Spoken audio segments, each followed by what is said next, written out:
Now let's talk about the other war, the one in Ukraine. Russia is closing in on a big prize, the city of Bakhmut. It is in the east. The battle for Bakhmut began 6 months ago. Russian forces are trying to take it, and they could be close. President Zelensky of Ukraine is worried. Of course, I'm constantly in touch with our commanders. Special attention is paid to the situation in the east, especially in the Donetsk region. In the Bakhmut sector, the situation is constantly becoming more difficult. The enemy is constantly destroying everything that can be used to protect our positions for fortification and defense.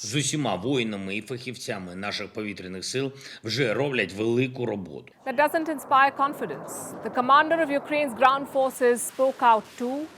He says the situation in Bakhmut is quote-unquote extremely tense. In fact, tensions were high in Russia too. Flights to St. Petersburg were suddenly suspended. Russia shut down the airspace around the city. This was after reports of an unidentified drone. Meanwhile, Ukraine is receiving more visitors. Yesterday, it was the U.S. Treasury Secretary's turn. Janet Yellen. Why was she in Ukraine? To discuss the rollout of a fresh aid package. The U.S. is giving $1.25 billion in economic aid to Ukraine. And today I'm proud to announce the transfer of an additional amount of over $1.2 billion.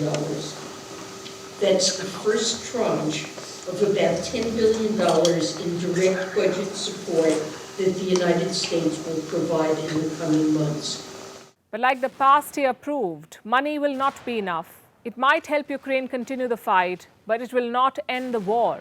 Russia has ruled out any prospects of a truce. It wants to settle this on the battlefield. The Kremlin was referring to the Chinese peace plan. Beijing released it last week. The West has rejected it. Ukraine wants to discuss it. And now Russia has shot it down. It's a 12-point document. It calls for a ceasefire and security guarantees for Russia. This is what China has proposed, but Moscow is not interested. Any attempts to develop plans that will contribute to bringing peace to this conflict deserve attention. We are giving the plan suggested by our Chinese friends a great deal of attention. As for the details, of course, the details should be the subject of careful analysis, taking into account the interests of all the very different parties. This is a very long and intense process. We repeat once again that, at the moment, we do not see any prerequisites for this whole story to head in the direction of peace. The special military operation continues.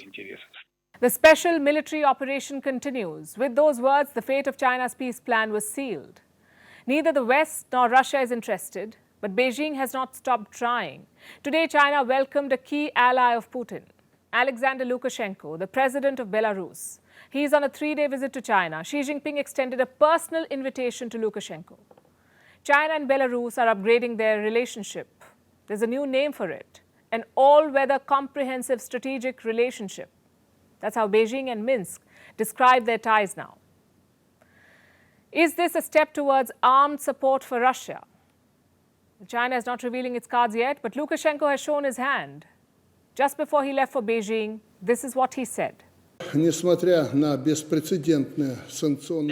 unprecedented sanctions, we produce sufficient quantities of weaponry and military material to meet the needs of the Belarusian army. This is due to the fact that all we need in terms of military hardware, we easily receive from Russia.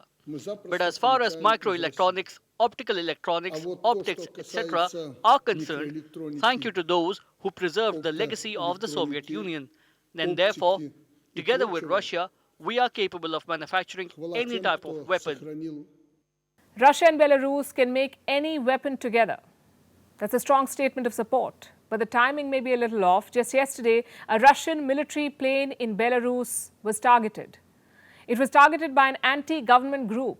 They used drones to attack the plane. Nevertheless, Lukashenko seems unaffected. Is he dropping a hint here? Was his statement a message for Beijing?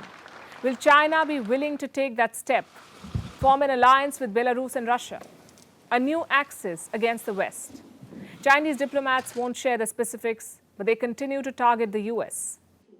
中国在乌克兰问题上坚持客观公正立场， China has adhered to an objective and just stance on the Ukraine issue. It has been actively committed to promoting peace talks and pushing for political settlement. Yet the United States has continued to fan the flame and fuel the fight by handing over more weaponry.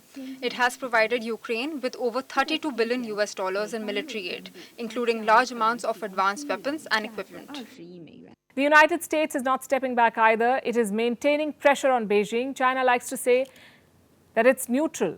It is a neutral player in this war, but Washington disagrees. It says China is neither neutral nor an honest broker in this conflict.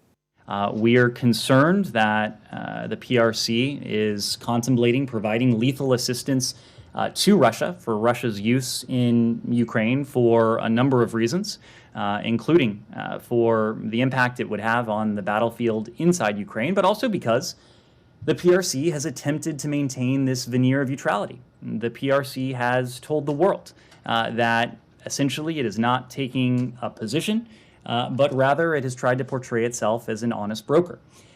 In word and in deed, however, the PRC has been anything but an honest broker. America's attacks are unsparing. It wants to deter China from sharing arms with Russia. Moscow has decided to hit back with a new claim. The Russian Defense Ministry held a press conference today, and you have to listen to what they said. They said the US might deploy chemical weapons in Ukraine and launch a chemical attack. Moscow held a PowerPoint presentation. It said it had details about the plans, the exact dates of delivery.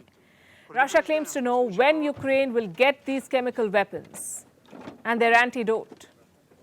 There was also a mention of a former American ambassador to Russia. On February 22nd, an influential American NGO held a conference on events in Ukraine. Speaking at the event, a former US ambassador to Russia, John Sullivan, said, and I quote, "Russian troops plan to deploy chemical weapons in the area of the special military operation. We regard this information as an intention of the United States themselves and their accomplices to carry out a provocation in Ukraine using toxic chemicals." It does sound like a serious claim, also one that's hard to verify. But one thing is quite clear.